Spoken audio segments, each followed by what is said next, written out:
Okay, this video is about rehabilitation of traumatic brain injury. One of my doctor friends asked me to make this video. So basically, just real quick looking at the brain, this is a midline sagittal image, and this brings up the three-part brain of McLean. He's a neuroanatomist at Harvard. So basically, the brainstem is called the reptile brain for primitive, simple functions like maintaining your heart rate and your blood pressure. The next thing up, shaped like the letter C, like a Chicago Bears football helmet, and that is the cingulate gyrus, which continues something called the isthmus connector into the medial temporal lobe. And that's more like the mammal brain, very emotional and instinctive, fast and impulsive. And then above that is the cerebral cortex, which we can refer to as the primate brain or the human brain. We've got like 3 times as much cerebral cortex as chimpanzees. There's no comparison, really. Chimpanzees are so backward and stupid compared to humans, it's not even funny. People try to trick you, talk about how much DNA overlap there is, but they're sort of talking about coding sequences and they totally exaggerate the difference. They try to claim they're much more similar than they are. So we won't even get into that. But, okay, the vertical organization of the brain is such that the supratentorial brain, cerebral cortex, is more for human-like things, sophisticated things, delayed gratification, making value judgments. Okay, so that's the vertical brain. And what's the point of it? How is that useful to you? That basically, when you feel yourself emotionally upset, that means you're moving into this mammal brain, so to speak. The sheet is also called the limbic brain. Limbic means edge because it's in the midline. And you'll make impulsive, rash decisions you might regret later. You might say things to your boyfriend, girlfriend, husband, wife that you don't want to say. So usually the thing you do is just keep your mouth shut, say, we'll talk tomorrow. I mean, it depends on the situation. But in general, hold your tongue and wait till you're more calm before you don't want to go saying something you shouldn't say. Let's see. About 70% of your neurons are in the cerebellum. So there's a lot of short interneurons for fine motor coordination. Like to write something with a pen takes a lot of coordination. So that fine control is in the cerebellum. And it's another reason why exercise is so important. 70% of the neurons in your brain are related to cerebellum. Our brain's much more for walking around and exercise and for visual things than it is for anything else. And so that's the vertical organization of the brain. If you want to look at the brain from front to back, the back is primarily sensory. Like the occipital lobes are, so to speak, largely purely sensory, if you will. And then the parietal lobes are touch, pressure, kinesthetic, sense in general, primarily. The temporal lobe on the side, mostly auditory. Anyways, that's the back of the brain. The front of the brain is all your thinking, your personality, and all that. And then right here in the middle is the motor. So you basically, information sent to the frontal, it makes a decision, then it sends it to the motor, and the motor cortex then carries out whatever you think is the right thing to do. Okay, this is just showing the sea squirt life cycle. When it's a juvenile, it has a brain. It swims around like a tadpole. And then when it's an adult, the sea squirt attaches to a rock, and it becomes a filter feeder. And its brain reabsorbed, it's recycled. You don't need a brain if you're a filter feeder, which is kind of like if you're a human, if you're just going to sit around watching TV, and be stupid, then you're not going to use your brain. It's going to atrophy. Okay, good quote by Voltaire. Why do animals have brains but plants do not? Because animals move. Yeah, once you start moving, you have to use your brain for all kinds of things. And so that's why you want to exercise. Initially you might need to just relax and rest, but gradually you want to exercise more and more to optimize brain development and recovery. Okay, Besser van der Kolk, he worked with a lot of patients that had trauma. He's got a couple good quotes here. For adults and children alike, being in control of ourselves requires becoming familiar with our inner world, accurately identifying what scares us, upsets us, or delights us. Being able to feel safe with other people is probably the single most important aspect of health. And safe connections are fundamental to meaningful and satisfying lives. Yeah, I've seen patients make great recoveries we're going to talk about some of that too later here, when they spend time with their mother or their family because they get all the support they need. They don't have to think about safety or food. They can just rest, which is what they need to do, especially initially. Okay, van der Kolk continues, being truly heard and seen by the people around us, feeling that we are held in someone else's mind and heart. For our physiology to calm down and to heal and to grow, we need a visceral feeling of safety. The most important thing for a person to handle a psychologically traumatic event is good social support. So what I see in that from a medical point of view is when you're stressed out, your cortisol is high. Your cortisol impairs your immune system, which means your immune system is what you need to heal things. So if you're stressed out and your cortisol is high, you're not going to be able to heal stuff. So when you can calm down and relax and just take it easy, then your body can heal. You're in more of a parasympathetic autonomic phase rather than a sympathetic or stressed out fight or flight phase. You're in the rest and digest, feed and breathe type of phase. So that's why that can be so protective. And a lot of times for a person, what they need is just to be home, with their parents, if they still have parents, if they're young enough, and just take it real easy for a while. And then gradually build up and do a little bit more each day. More walking, more exercise. Okay, here's a concept of 6 blind men and an elephant. And the gist of this is that learning how to be cool in an intellectual situation. What most people do, especially young people, they jump to a conclusion and they think they're smart, but they're actually being stupid because they cut off the detailed discussion. In order to solve complex problems, you need to be able to discuss things openly, listen to each other, and then come to the wisest conclusion. I see this all the time because I'm always discussing very complicated brain diseases with other doctors. And, everybody's pretty good about it. They take their turns. Each one says what they have to say, their observations, let's say on a brain MRI or other aspects of the history and physical in labs. And then we work towards a conclusion. And that's how you solve complex problems. So this is 6 blind men and an elephant. First one comes in, feels the tail, it's a rope, feels the side, says it's a wall, feels the ear, it's a rug, the leg, it's a tree trunk, etc. And basically get all the information, then it's almost as if you're looking down from above with a bird's eye view. Aristotle had great quotes. He says, the first step to an intelligent conversation is to remove emotions.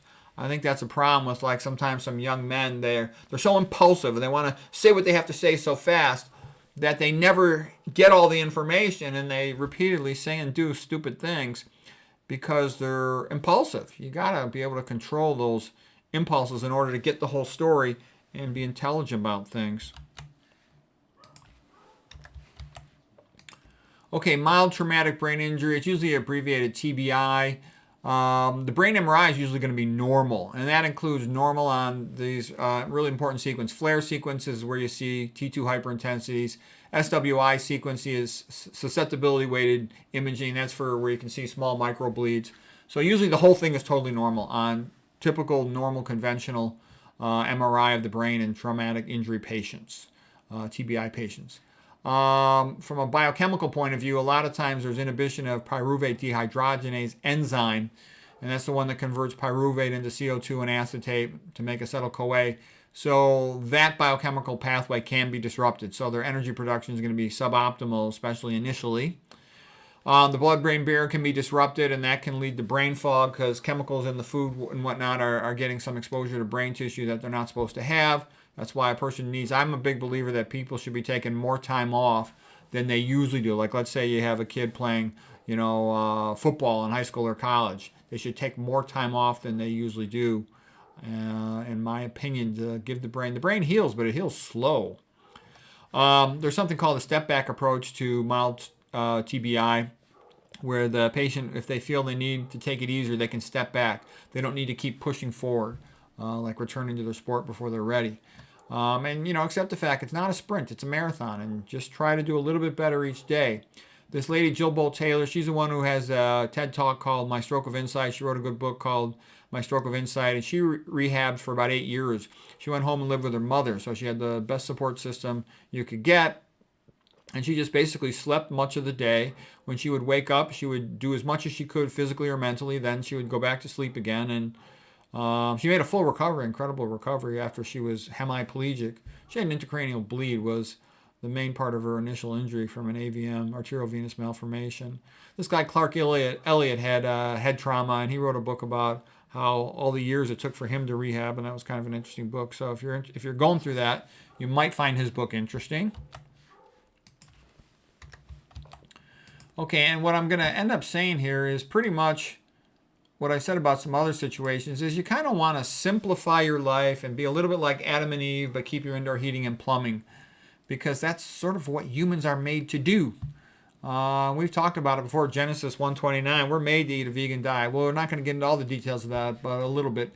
And here's something from 1 Peter from the Bible. He says, above all, love each other deeply, for love covers over a multitude of sins. And that kind of goes with the loving support, social support system. So if you're lucky enough to have parents or family nearby that are make you feel comfortable, spending some prolonged amount of time with them can be helpful while you're doing this rehab. And so I would also joke that whole food plant-based diet is to health what love is to relationships. Okay, so this is my favorite of the Adam and Eve paintings, this one by Jan Bruegel and Peter Paul Rubens.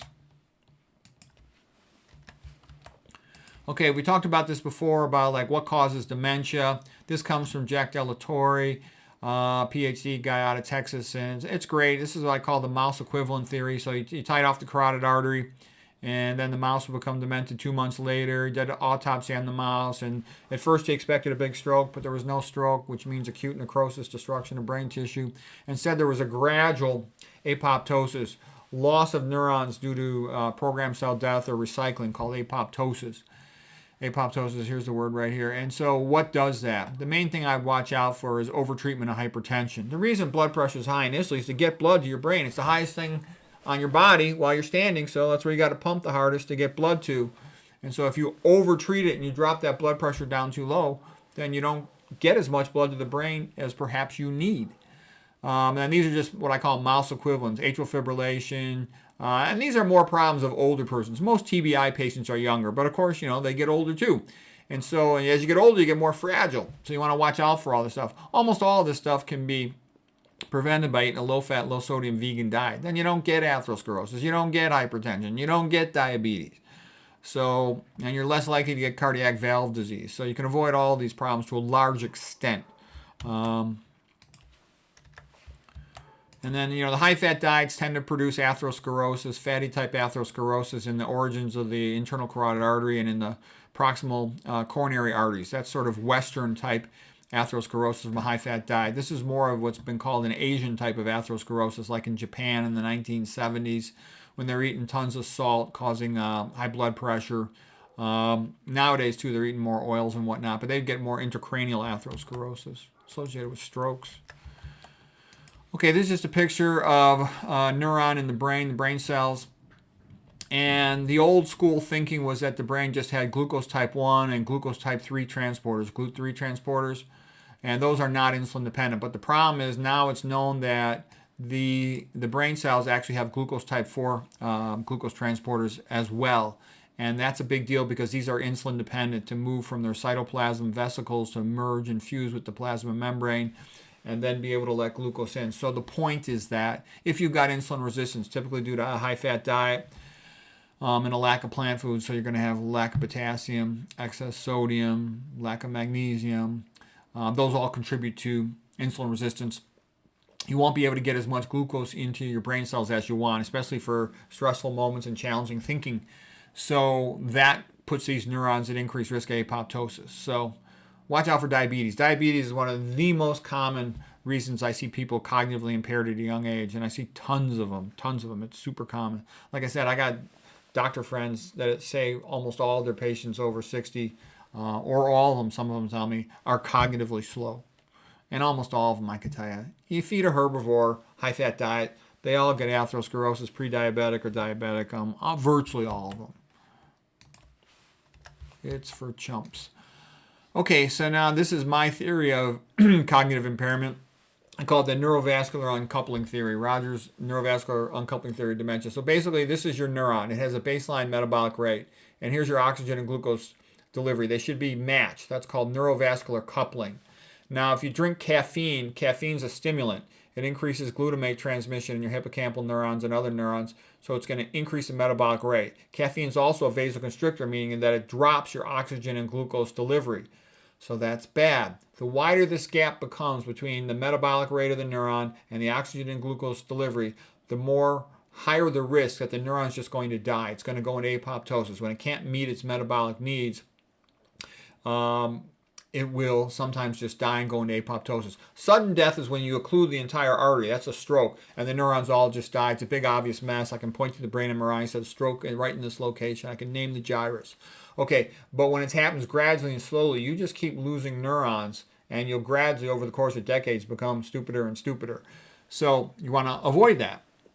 All right, so how do you avoid that? You avoid things like caffeine. Caffeine is bad for the brain, all right? Like I said, it's a stimulant and a simultaneous vasoconstrictor, bad. Avoid MSG. MSG plus MFG. MFG is manufactured free glutamate and aspartame. They're all excitotoxins, meaning they increase glutamate transmission at the synapses, increasing the metabolic rate.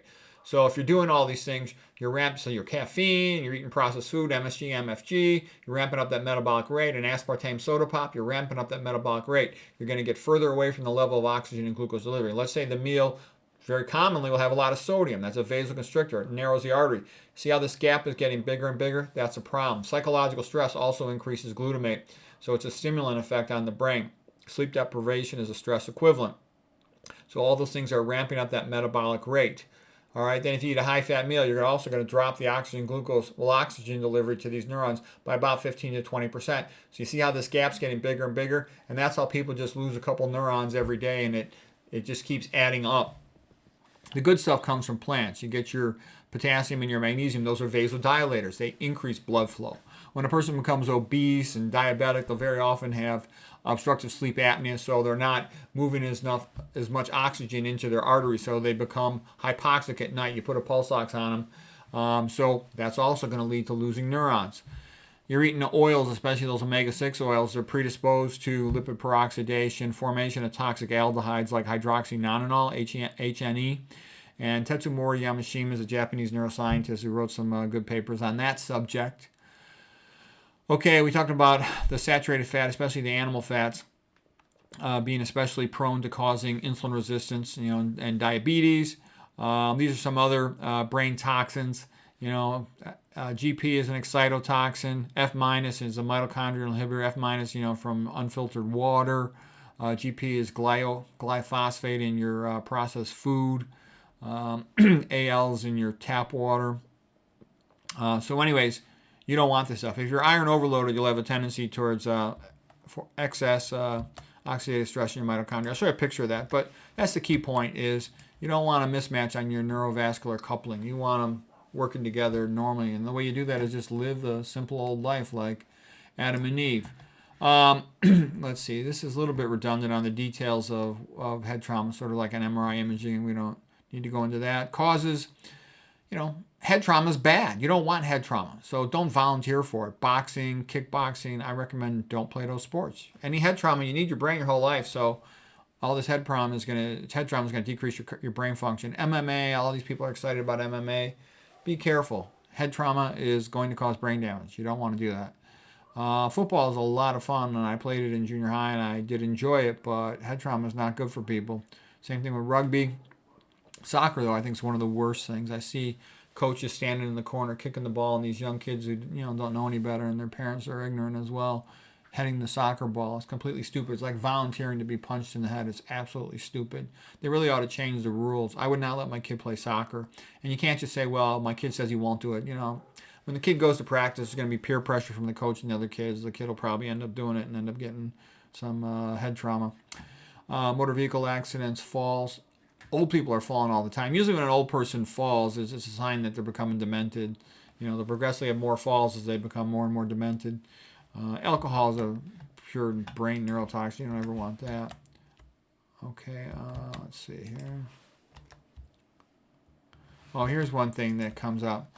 The Boston area hospitals have become kind of famous for their autopsies on chronic traumatic encephalopathy. That's associated with any type of chronic brain trauma, but most famously with the pro football players. And lots of them have donated their brains. Look at this lady, Ann McKee. She's a neuropathologist at one of the Boston hospitals. She's got hundreds of chronic traumatic encephalopathy brains. And I've seen their videos. I've read some of their articles about them. And what I'm going to say might sound a little mean, but I'm sorry. What I've heard them say and recommend to patients to me sounds stupid. Not even mediocre, just stupid. I heard some doctors from Boston recommending the Mediterranean diet. And they say it as if they know what they're talking about. They should be ashamed of themselves. Yes, you heard me. You guys are stupid. I'll debate you anytime. Okay, so you talk about the Mediterranean diet. I mean, how stupid could this be? They recommend fish. Well, fish is full of mercury. It's a brain toxin. You shouldn't be eating fish. It's routinely fried. It's got tons of fat. It's also got PCBs. It's got estrogenic chemicals, and it's a terrible food for the brain. Okay, the next thing is olive oil. And every, BS artist will try to tell you olive oil is good. No, it's going to also cause obesity. It's going to cause insulin resistance. It's a bad idea. And it's not just pure MUFA. It's also got omega-6s in it in a significant amount.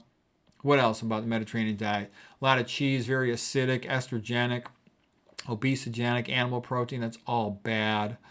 It allows some other meat too, like chicken. Chickens will have a tendency to have arsenic in it. Allows, well, they do avoid processed food, and that helps you get away from some of the high fructose corn syrup. They do allow some dairy. The Mediterranean almost doesn't forbid anything. It's just for chumps. It's a way to pretend you're doing something useful, but you're really not doing anything significant. And it doesn't insist on organic, so you get all those non-organic herbicides and pesticides. It's a bad idea. It doesn't forbid MSG, MFG, aspartame. Come on, this is stupid. This is basic, okay? So yes, you guys in Boston, you're screwing up. Congratulations, you collect the poor person's brain. What do you do for the person when they're alive? I'm not seeing you guys do much. I'm not impressed at all by them. Also, yeah, sometimes they'll recommend stimulants. I would be real careful about that, ramping up the metabolic rate. I realize there's some complex individual issues sometimes, so I'm not going to get into the pharmacology of treating the patients, but I would say in the long run, usually the goal is to get the patient off all the pills. Real quick, a little bit on metabolism. You take in glucose, it's absorbed into your cell in the cytoplasm, it's converted into pyruvate, and then the pyruvate is taken in the Krebs cycle inside the mitochondria. This is the mitochondria, outer mitochondrial membrane, inner mitochondrial membrane, Krebs cycle in the mitochondrial matrix, and it goes electron transport chain along the inner mitochondrial membrane there.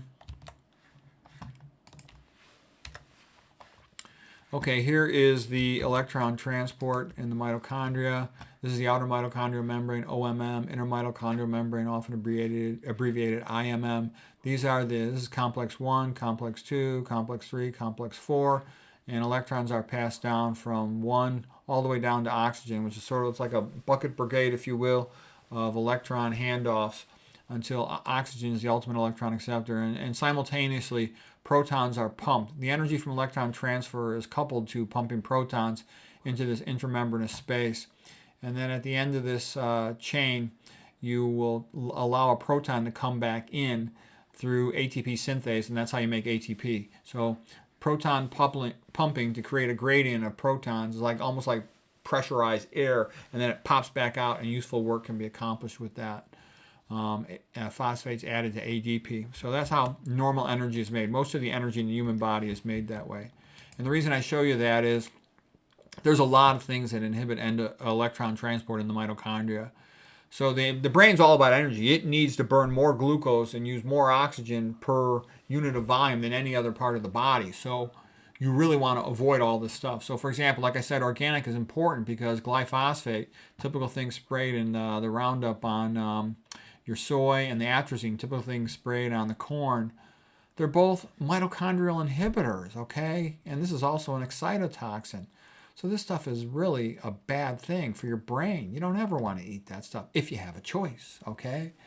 You want to avoid all these omega-6 fats because the H&E, the toxic aldehyde byproduct of omega-6 fat metabolism, inhibits ATP synthase. That's bad.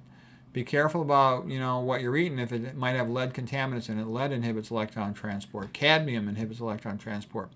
The most common major inhibitor of electron transport is fat, especially saturated fat, which is another reason why I don't ever want to eat animal products. They usually have a lot of saturated fat. Typical animal product, let's say salmon, it's 50-50, 50% animal protein, 50% animal fat. That's bad. So, in comparison, something like potatoes and sweet potatoes, those are 1% fat. That's good. You're not going to have a problem with this from those foods. Okay, mercury, which can be high in high fructose corn syrup, that'll inhibit complex 1.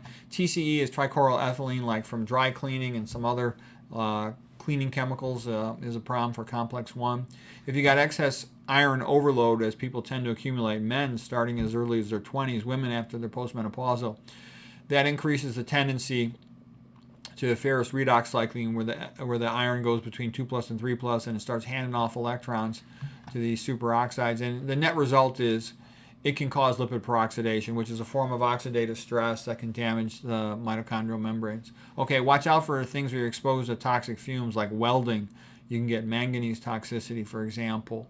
So in order to make progress, you have to have more improvement than damage. So what I'm saying is, by avoiding all these damaging things, if you can minimize the damage, then your improvements will be more significant. But if you're damaging yourself, let's say a little bit and simultaneously improving a little bit, they cancel each other out. So you got to stop the damage, and then you can keep accumulating little improvements. If you just improve 1% per day, that's a lot of improvement as long as you're not simultaneously damaging yourself. So that's kind of what this talk's all about. Avoid the things that damage brain cells and do the things that improve brain cell function.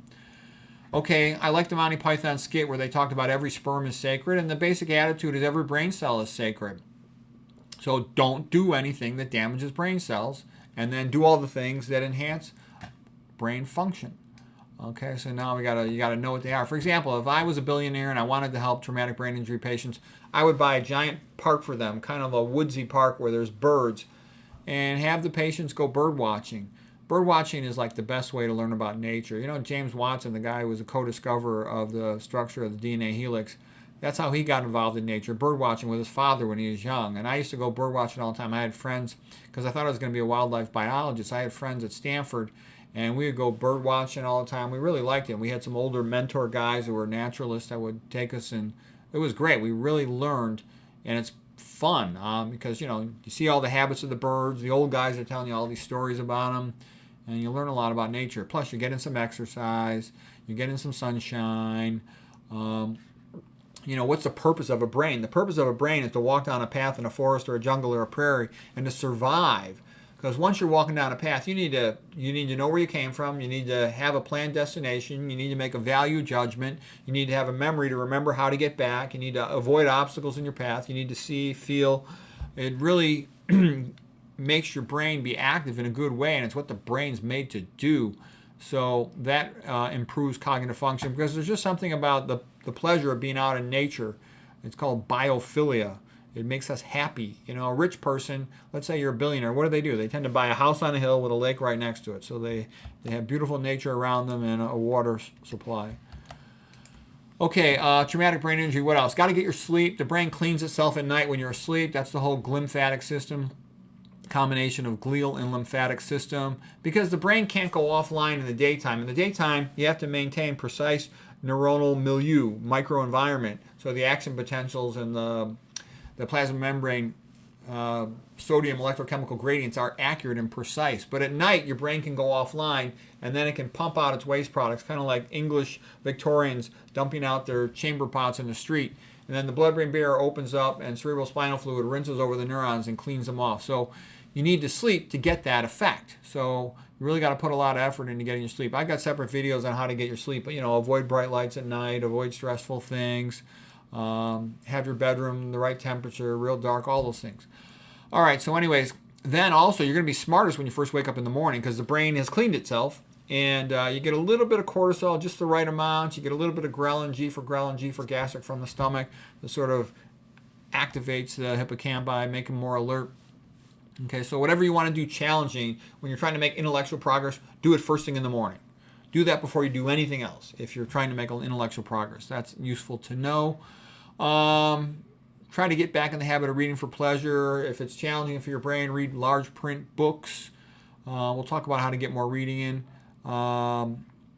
Joke books are fine. Whatever you want to read is fine. Joke books make you really think a lot more sometimes than other books.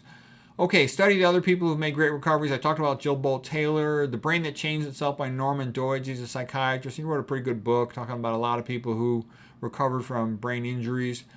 Power Foods by Neil Bernard. That's all about avoiding heavy metals and high-fat diets to maintain cognitive function.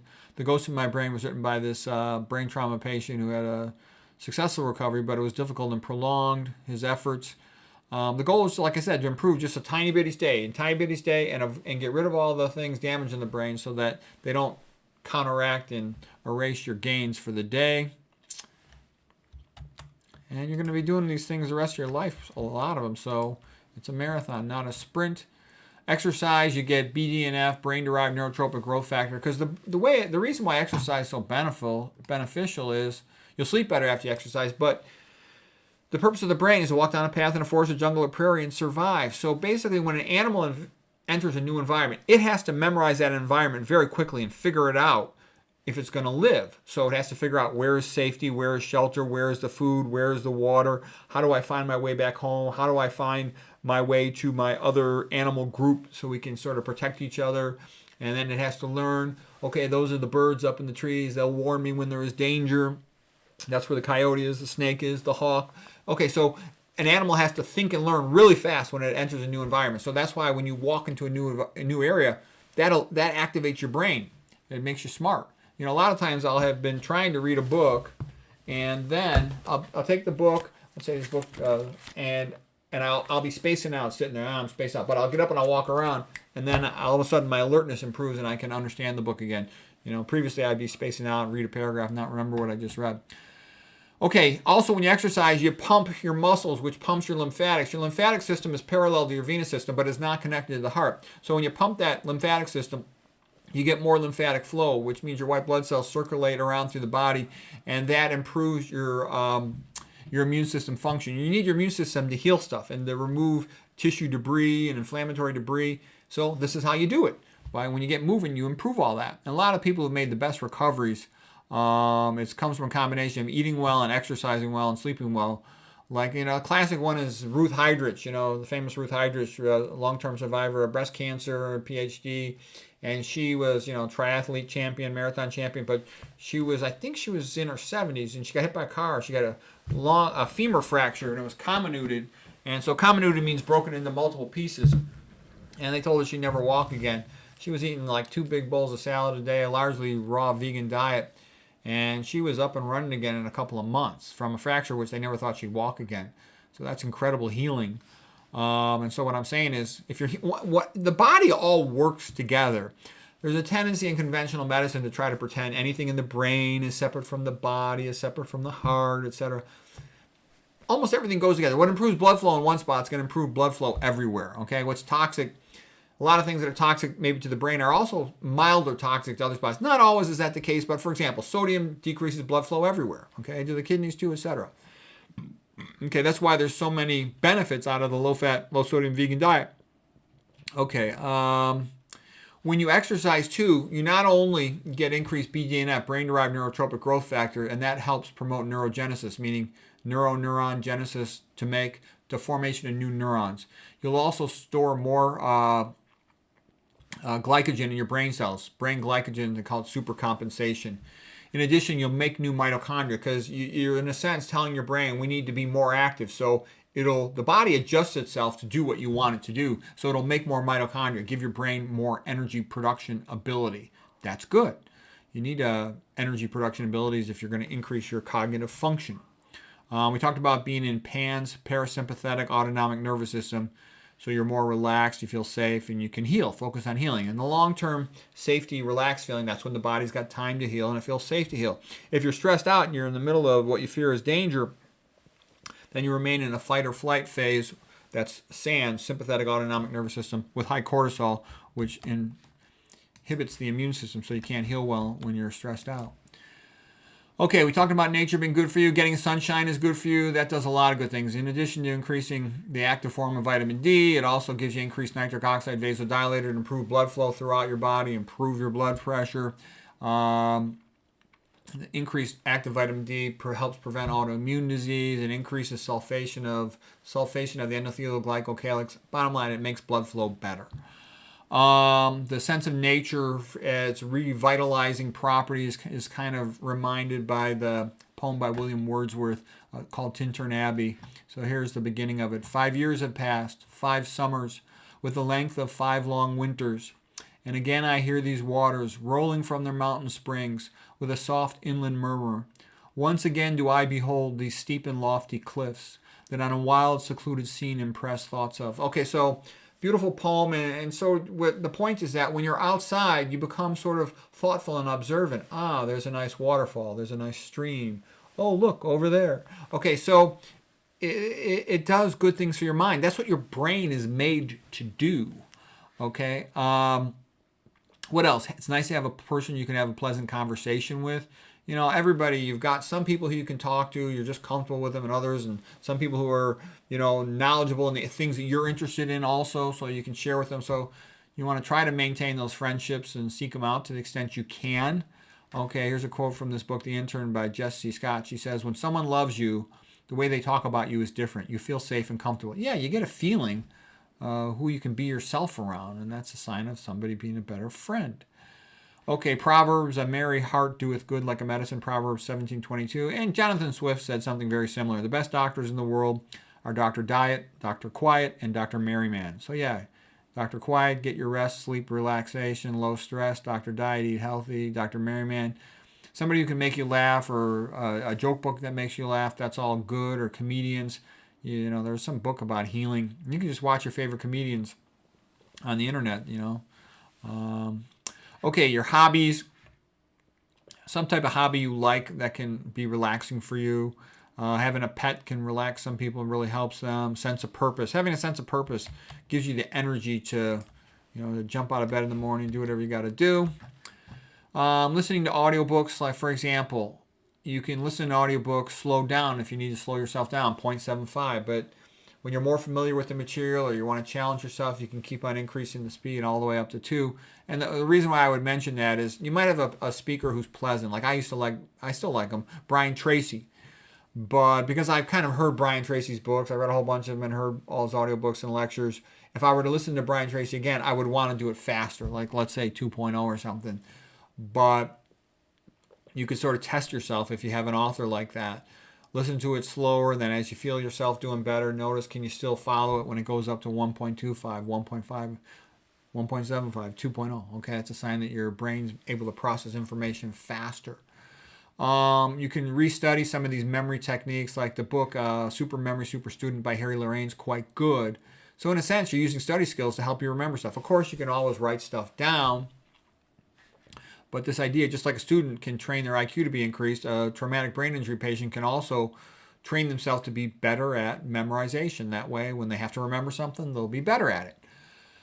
Have the growth mindset concept like Carol Dweck, that's a psychologist out of Stanford, saying basically the students that thought they could improve, they put effort into it and they did improve. The ones who thought you're just smarter you're not and didn't try, they didn't improve so much. You can use all these other techniques of taking notes. You know, just keep like a note card in your back pocket and write down whatever you're going to need to remember or that you learned that day, and you'll accumulate more information.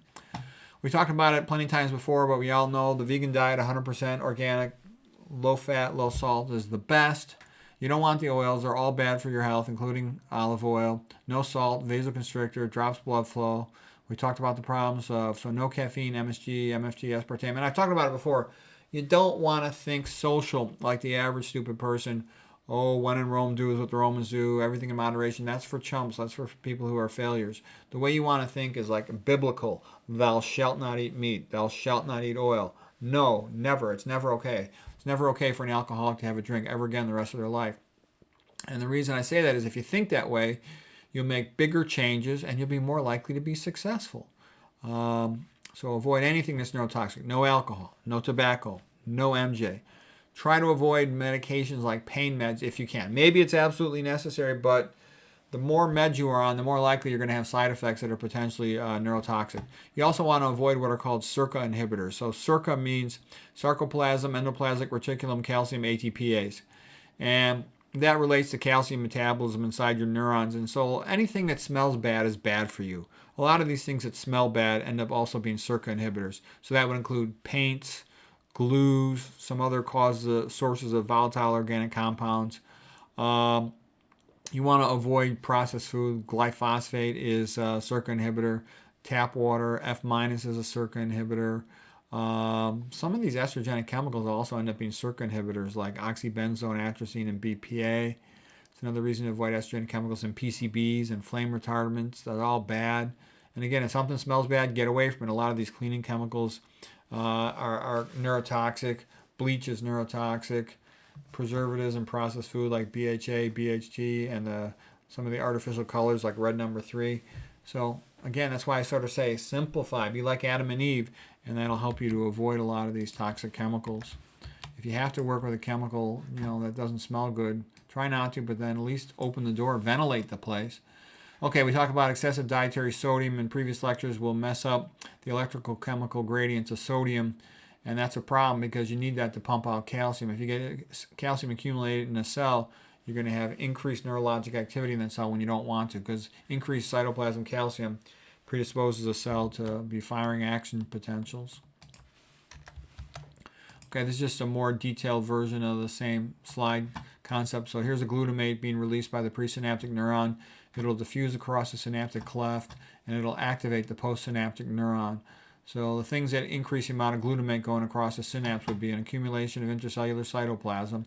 That's why you want to have a good sodium, high potassium diet, low sodium diet, because that makes this NACA exchanger, which pumps calcium out of the cytoplasm, makes it more effective.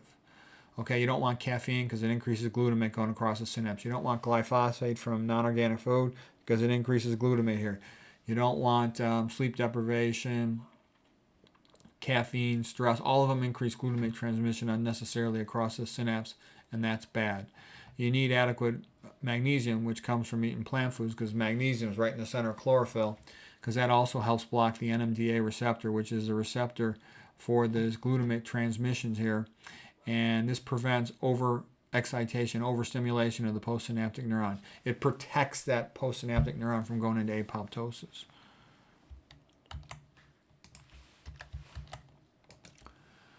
Okay, this is just a little bit more detailed picture. This is also getting into what is the effect of hydroxynonenal when you get these lipid peroxidation effects. We're not going to get into all this stuff, but the bottom line is you want to avoid omega-6 oils, okay? And you also want to avoid excessive dietary sodium. It's kind of a detailed slide about neuronal function. Here's just a little bit more extensive picture of a neuron. So here's the cell body of the neuron where the nucleus is with its nuclear DNA. There's the mitochondria up there. Action potential travels down the axon. The axon connects the cell body to the presynaptic terminal where the neurotransmitters, NT for neurotransmitter, are located. Once they get adequate calcium coming into the presynaptic terminal, they will then have these neurotransmitter vesicles move up to the membrane of the synapse, fuse with it, and release the neurotransmitter. It'll diffuse across synaptic cleft, activate the postsynaptic neuron. Okay, so you don't want to do anything that's going to be harmful to this neurotransmission. Okay, then typical synapse, let's say a serotonin synapse. Serotonin's released into the synaptic cleft, binds to the postsynaptic receptor, and then in some of it's taken back up into the presynaptic neuron here. That's called reuptake. You can inhibit that with an SSRI, selective serotonin reuptake inhibitor. And initially you'll get a certain effect, but then that's going to cause a compensatory response by both the presynaptic neuron and the postsynaptic neuron. And because of that, you can end up somewhere where you don't want to be. And this is another, like you can then start to have fewer postsynaptic neuron receptors. You can have more serotonin reuptake channels. And so that's why these compensatory adaptations can cause changes that become almost irreversible. Like if someone was a little bit sad and depressed, give them some time to get over it and they're back to normal. But if they take too many pills for too long, they might have damaging changes in their synapse that are harder for them to recover from long term. Because the brain's way more complex than is widely mentioned. This whole idea of a single neurotransmitter, explaining everything in depression and some other psychological conditions is bogus, okay? It's more complicated than that. And we talked about glutamate. GLU is the abbreviation for glutamate, being the major, like about 70% or more excitatory neurotransmitters in the brain are glutamate. And then GABA is the inhibitor. So this is like an off switch. Glutamate's like an on switch, flip the switch on. GABA's like flip the switch off. And then these other neurotransmitters are largely neuromodulators. The glucocorticoids, like stress hormone related stuff, will have one effect. Norepinephrine will have another effect. And then serotonin, 5-HT over here, will have another effect. Dopamine will have another effect. So it's very complicated. It's difficult to change one thing. Dr. Clapper sort of has good lectures about that. You can't just change one thing in a complex biological system. There's going to be a lot of compensatory responses, and so that's why I'm not a big fan of neuropsychopharmacology. I think in the long run, much more often than not, it leads to brain damage, and so sometimes in the short phase it might be necessary, especially for an acute psychotic reaction, but long term, usually the results are much worse than is widely acknowledged. Drugs get way over promoted because they're big money, and the person takes them every day. That's tons of money. And the patients have no money to lobby or do anything, so what they say, no one really cares, to be honest. the pharmaceutical company has billions of dollars in it, publishes stuff in the journals. The professor who does research for them gets grant money, so they pretty much control the conversation. Now, this slide's a little mean, and it's an exaggeration, but at the time it seems kind of funny, and the gist of it is, you go to psychiatry, what are they going to do to you? They'll give you all these pills, which eventually have a bit of a chemical lobotomy-like effect, and that is not just my opinion. That is the opinion of the people who've written about it quite a bit, and if you study the subject, you will see that that is a true statement, that many psychiatric drugs progressively cause loss of brain function. So it's a little bit, has been likened to a chemical lobotomy. Now also there's this idea of surgical treatment of brain diseases, and it's totally exaggerated over the potential benefit. That's a surgical lobotomy, okay? And now there's also exaggerated benefits being claimed, in my opinion, of electrical treatments to the brain, and I jokingly call that electrical lobotomy. So what I'm saying is, humans do best, we're happy, what makes you happy? What makes a guy happy? I'm happy if I'm with a woman I like. I'm happy when I'm reading a book I like. I'm happy when I'm having a conversation with a friend. I'm happy when I feel like I'm doing something useful. I'm happy when I feel like I'm fulfilling my purpose in life, whatever that might be, doing right by my family, my friends, my patients, that's what it takes. You don't need all this craziness of needing drugs and electrical stimulation in your brain. Those are very unnatural things, okay? I think like pharmakia in the Bible is likened to the word sorcery, okay? We've just sort of been tricked into this idea that the treatment for everything is a pill. That just came out of, big business, all right? It's an advertisement. So, and I do know a lot of psychiatrists. My father was a psychiatrist, and he's a good guy, and he meant well for his patients. But I do think there's been a major, major trend since 1980 into this idea of drugs that treat everything, chemical, biological psychiatry, and also more and more atheism. Whenever things go to atheism, they go downhill. Because atheism says the person's not really a human, they're just a talking, primate, and they really don't matter, and then you're not obligated to them anymore. So that's what I see. They always go to crap, and then they pretend to be scientific. It's a joke. No one would even talk about that stuff if there was no money in it. Okay, simplify your life. For example, I'll wear the same t-shirt under my shirt every day to soak up my sweat, okay? I'll wear the same pants every day like a uniform for work, all right? And then it makes it simple. I don't have to think about it. Because a lot of times what I'm really interested in is I have an idea for a book chapter, for a video, for something that's actually interesting to me. And I don't want to be distracted by any of these other stuff. So you reduce the stress on yourself by doing something simple every day. I wear the same socks every day, okay? I don't ever have to think about it. The same t-shirt every day. I don't ever have to think about it. I'll buy, 100 of all the same brand, same size, and I'll never think about it. So all that frees you up to have your mind more available for other things. Okay, what else about this TBI stuff? Let's see if there's anything here I haven't covered already. Avoid loud noises. They're stressful for the brain. Don't be going to rock concerts. Don't be doing other loud things. If you're going to make a smoothie, wear some ear protectors. Put some ear protectors on so you don't go deaf. I have those, so like when I'm reading or studying, my family's all noisy, then I don't have to hear it.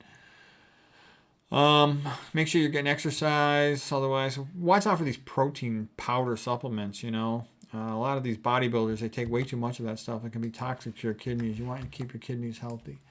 If your kidneys are healthy, the rest of you will be healthy. And they can also have heavy metal contaminants that could be bad for your brain.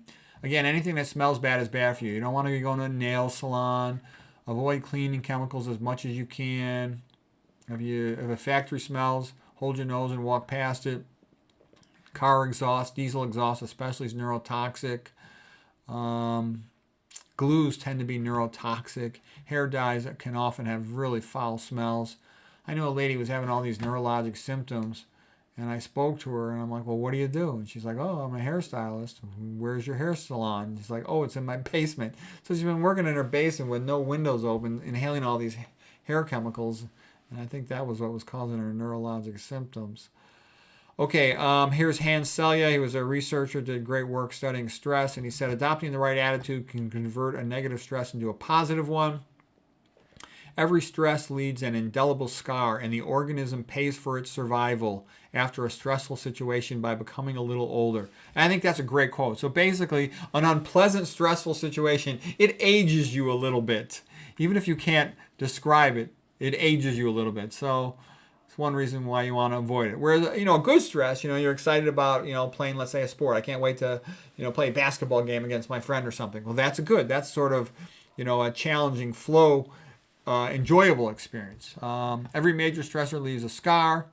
Adopting a different attitude can convert a negative stressor into something positive. I've talked about that before too. When I was mad at my wrestling coach senior year of high school, and he was my math teacher for statistics, I did lousy in the class because the whole thing was a bad experience for me. But then when I really wanted to learn math, like let's say I took the SAT test 3 times, then I was enthusiastic going through the book. Then math was fun for me because I saw myself making progress with it. So your attitude towards something has a big effect. And so having an attitude of gratitude, I am wounded but not slain. I shall rise again to fight. Okay, that type of attitude, well, things could be a lot worse. I'm lucky that at least I have a few things going okay. That positive attitude helps you to heal better. It's lowering your stress, being able to see some hope in the situation, for example. Hans Selye continues, if you want to live a long life, focus on making contributions to others. You should pursue your own highest attainable goal. And that's very much like Schopenhauer's quote, right? Where he basically said, forget about trying to have a happy life. Focus on having a heroic life. Because if you basically pursue good, noble goals, then you're going to feel good about your efforts and you're going to get energy. Your body gives you the energy you need to pursue your goals that you believe in. So you'll overall be better off. Whereas if you say, oh, I wish I was happy, I wish this or that would happen, it's probably not going to happen. And you're just going to make yourself sad if you think that way. And it's better to focus on what you could do yourself and on things based on what you could do rather than anything you expect from other people or from the world. The sad truth is the world don't care about you, okay, except for your friends and family. So don't expect the outside world to do anything for you to the extent that's possible. Be grateful if they just leave you alone. Okay, this is what I meant by I'll often pick up a book and walk, and then it's easier to be more alert and read it. And plus you get a little exercise doing that, and it makes it more pleasant so you don't get bored when you're walking. I used to tape things into my bathroom. I call this the magic bathroom. Tape people that were my heroes that I admired. Actually, matter of fact, I got a picture of Dr. Esselstyn in there. I have a picture of Ruth Heidrich in my bathroom, and I got pictures of other people who I liked. I liked the comedian Rodney Dangerfield. I put a picture of him in there, and I got a whole bunch of other heroes of mine. I liked Victor Hugo, the great writer of Les Miserables, for example. And then I would put up stuff when I had, this was before I was taking my neuroradiology boards. I'd put up pictures of complex neuroanatomy, diseases of the brain, the head, the neck, the spine. So anyways, whatever it is that you're interested in, you're trying to get better at memorizing, put them up. Have a portable table in the bathroom. And I would always, for number 2s, I'd be reading usually a textbook. For number 1s, I'd just have a little paperback. And I read tons of books that way. Reading makes your brain smarter with words. Here it is that was at my old house. This is my new house. I got this little table here, and there's a paperback, Mark Schultz Foxcatcher book. Right here, some textbook, whatever it is. There's nothing else to do while you're over there, so you get to read more. I used to have this little Teher of flashcards. I was teaching myself a language, and I had this little translator on there. So anyways, I learned tons of stuff in the bathroom. You always got to go in there, just get a page reading out of it. I also, when I was doing my neuroradiology boards, I had this flashcard spaced interval repetition system. These are called Leitner boxes. Basically, if the flashcard's easy, you advance to the next box, and likewise, so you get to the completion box. If it's difficult, you keep it in the first box until it's easy. That way you spend more time with the difficult stuff. So it's spaced interval repetition system. Anki flashcards also has that sort of thing. Condensed outline notes. I used to use this studying for my radiology boards. Illustrated condensed notes for my neuroradiology boards. And the point I'm saying is all of these things will enable you to memorize stuff better. So if your cognitive function, you want to improve it, use these techniques and you'll increase what you're able to remember. So I think that's probably the last slide. So I hope all of that was healthy. And to summarize it, basically do the things that help you and avoid the things that don't help you. And if you do that, you'll get better neural function. And by getting rid of all the things that damage brain cells, you can keep on making little improvements each day. And in the long run, you'll make a lot of improvement. So hope that was helpful.